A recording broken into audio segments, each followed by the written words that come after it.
Hello, vision വ്യൂസിൻ്റെ പുതിയൊരു വീഡിയോയിലേക്ക് എല്ലാവർക്കും സ്വാഗതം. ഇന്ന് നമ്മുടെ കോഴികളെ വിശേഷമായിട്ടാണ് വന്നിട്ടുള്ളത്. കുറേ ദിവസമായില്ല കോഴികളെയൊന്നും കാണാതെ. അങ്ങനെ കുറച്ച് പേര് പറയുന്നുണ്ടായിരുന്നു കോഴികളെ കുറിച്ചിട്ട് കാണിക്കാതെ എന്തെയ്യുന്നു, അങ്ങനെ കാണിച്ചതാണ്. നമ്മുടെ ചാനൽ ഇങ്ങനത്തെ പെറ്റ്സ് റിലേറ്റഡ് വീഡിയോ ഇട്ടാൽ കുറച്ചും കൂടി വ്യൂസ് കിട്ടുന്നതായിട്ട് എനിക്ക് തോന്നിയിട്ടുണ്ട്. പ്രത്യേകിച്ചിട്ട് ഈ കോഴികളെ വീഡിയോ ഒക്കെ നമ്മുടെ വീട്ടിലെ കോഴികളാണിത്. അങ്ങനെ ഞാൻ വിചാരിച്ചു ഇവരെ വിശേഷം ഷെയർ ചെയ്യാൻ. ഇന്നത്തെ വിശേഷം എന്താണെന്ന് വെച്ചാൽ, നമ്മുടെ വീട്ടിൽ 4 പൂവന്മാരുണ്ടായിരുന്നല്ലോ. മറ്റേ നേക്കട്ടിനൊക്കെ പൂവനും വെളുമ്പനും ചാരപ്പൂവനും പുള്ളിപ്പൂവനും. അതിൽ നിന്ന് 3 പേരെ ഞങ്ങൾ കൊടുത്തു വിട്ടാ. എന്താണെന്ന് വെച്ചാൽ ഭയങ്കര കൊത്താണ് ഇവർ തമ്മിൽ. ഒരേ അമ്മക്ക് ഉണ്ടായ മക്കളാണ്. എങ്കിലും ഇവരിപ്പോൾ മീറ്റിങ്ങിൻ്റെ എല്ലാം സമയമാണല്ലോ, അങ്ങനെ ആ സമയമായതുകൊണ്ടാണെന്ന് തോന്നുന്നു ഭയങ്കര അപ്പുറം കൊത്തലും. പിന്നെ ഫുൾ ടൈം നമുക്ക് ഇങ്ങനെ വിടാൻ പറ്റുന്നില്ല, നായ്ക്കളെ ശല്യം മൂലം.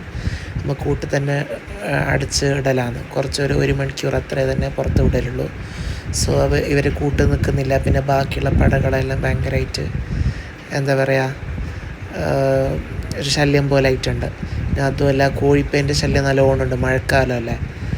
അതുകൊണ്ട് ഞങ്ങൾ വിചാരിച്ചു ഒരു പൂവനെ ഇങ്ങനെ പടകളെ കൂടെ ഇട്ടിട്ട് ബാക്കിയുള്ളവരെ ഒന്ന് ഒഴിവാക്കാമെന്ന്. അങ്ങനെ ഏറ്റവും ഡോമിനേറ്റിംഗ് ആയിട്ടുള്ള പടകൾക്ക് ഏറ്റവും നൈസായിട്ട് തോന്നുന്ന പൂവന് നമ്മുടെ നേക്കട്ടിനൊക്കെ പോകാനാണ്. പടകളെയൊന്നും ഉപദ്രവിക്കില്ല. പക്ഷേ ഇവർ 3 പേര് നല്ല സാധനമാണ്. അങ്ങനെ വിചാരിച്ചു ഇവരെ 3 പേരെ ഒന്ന് ഒഴിവാക്കാമെന്ന്.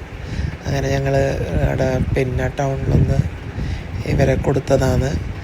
വെയിറ്റൊന്നുമില്ല, നാടൻ കോഴിയല്ലേ, ആകെ 1 കിലോത്തിന് താഴെ എത്ര തന്നെ വരുന്നുള്ളൂ. അങ്ങനെ അതിൻ്റെ ഒരു വ്ളോഗ് ഒന്ന് ഷെയർ ചെയ്യാമെന്ന് വിചാരിച്ചു. നിങ്ങൾ ഇവരെ വളർച്ചയെല്ലാം കണ്ടതല്ലേ ചെറുപ്പത്തിൽ നിന്ന് തന്നെ. അങ്ങനെ ഇവരെ എല്ലാവരെയും കാലിലൊക്കെ കെട്ടി ഫുള്ള് വീഡിയോ എനിക്ക് എടുക്കാൻ പറ്റിയില്ല കേട്ടോ. ചാക്കിലൊക്കെ ആക്കിയിട്ട് കാറിലിട്ടിട്ടാണ് കൊണ്ടുവന്നത്. കാലൊക്കെ കെട്ടിയിട്ട് കൊണ്ടുവന്നതാണ്. എല്ലാം കാലെല്ലാം അയച്ചിട്ട് കൂട്ടിലേക്കാക്കുകയാണ് അവർ. നല്ല വിലയുള്ള കോഴിയാണ്. പക്ഷേ എന്താ പറയുക, ഇവർ വെയിറ്റ് വെക്കൂലല്ലോ, അതുകൊണ്ട് അങ്ങനെ നല്ല വിലയൊന്നും കിട്ടൂല. നമ്മൾ വിൽക്കുമ്പോൾ വാങ്ങുമ്പോൾ നല്ല വിലയാണ്. നമ്മളിത് കൊത്തുമുട്ട വാങ്ങിയിട്ട് വിരിയിപ്പിച്ചതാണ് വീട്ടിൽ തന്നെ. അങ്ങനെ 4 പൂവന്മാരും 7 പടയോളം നമുക്ക് കിട്ടിയിട്ടുണ്ട്. അങ്ങനെ ഇവരെല്ലാം കൂട്ടിലാക്കി. 2 പേരും ഒന്നിലിട്ടു, പിന്നെ വെളുമ്പനെ വേറൊരു കൂട്ടിലിട്ടു. അവന് ഭയങ്കര കൊത്തലാണല്ലോ. അങ്ങനെ ഇത് കൊടുക്കുന്നതിന് വേറൊരു എടുത്ത വീഡിയോ ആണിത്. എല്ലാവരും ഒരുമിച്ചിട്ടുണ്ടായപ്പോൾ എല്ലാവരും ഒരുമിച്ച് കാണുമ്പോൾ ഒരു രസമാണ് കേട്ടോ ഇത്. പക്ഷേ എന്താ ചെയ്യുക, ഇവർ നേരിടിക്കുന്നില്ല, ഭയങ്കര കൊത്തലാണ് അപ്പുറം. അങ്ങനെ കൊടുക്കേണ്ടി വന്നു. പിന്നെ മഴക്കാലത്ത് ഭയങ്കര ബുദ്ധിമുട്ടാണ് കോഴിനെ നോക്കാൻ. പിന്നെ കുറച്ച് പേര് ചോദിച്ചിരുന്നു ഇത് ഏത് തരം കോഴിയാണെന്ന്. ഇത് പ്യുവർ തനി നാടൻ കോഴികളാണ്.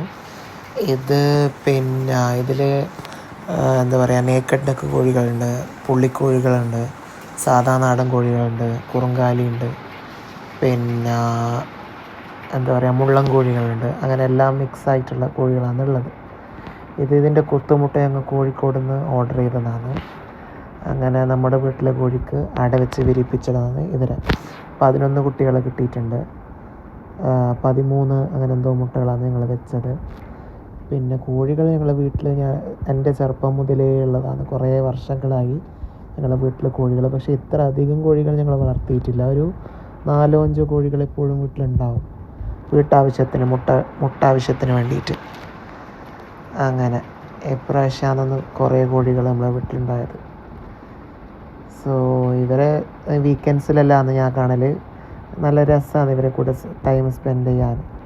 പിന്നെ ഇവർക്ക് നമുക്ക് തീറ്റ ചിലവൊന്നും വരുന്നില്ല. കാരണം റേഷൻ കടയിലെ അരിയാണ് ഇവർക്ക് കൊടുക്കുന്നത്. അത് തന്നെയാണ് ഇവർക്ക് കഴിക്കാൻ ഇഷ്ടവും. പിന്നെ ചില സമയത്ത് കോഴിത്തീറ്റ വാങ്ങിയിട്ടും കൊടുക്കലുണ്ട്, അല്ലാതെ വേറൊന്നും കൊടുക്കല്ല. വീട്ടിലത്തെ അടുക്കള വേസ്റ്റ് അതൊക്കെ തന്നെയാണ് കൊടുക്കൽ. പിന്നെ അയച്ചു വിട്ട് വളർത്തുന്നതാണല്ലോ, പുറത്തത്തെ പുല്ലൊക്കെ കഴിച്ചാണ് ഇവർ വളരുന്നത്. അത്രയൊക്കെ തന്നെയുള്ളൂ ഇന്നത്തെ വീഡിയോ. ഇന്നത്തെ വീഡിയോ ഇഷ്ടപ്പെട്ടാൽ എല്ലാവരും എൻ്റെ ചാനൽ മാക്സിമം സബ്സ്ക്രൈബ് ചെയ്ത് സപ്പോർട്ട് ചെയ്യണം, ലൈക്ക് ചെയ്യണം, കമൻറ്റ് ചെയ്യണം. കമൻറ്റ് ചെയ്താലാണ് ഒന്നും കൂടി വീഡിയോ ചെയ്യാനുള്ള മോട്ടിവേഷൻ നമുക്ക് കിട്ടുന്നത്. ഇത് ബാക്കി നമ്മുടെ വീട്ടിലെ പെറ്റ്സാണ്, പൂച്ചയും നമ്മുടെ ഫൈറ്ററും എല്ലാം. മറ്റൊരു വീഡിയോ ആയിട്ട് അടുത്ത ദിവസം കാണാം. ബൈ.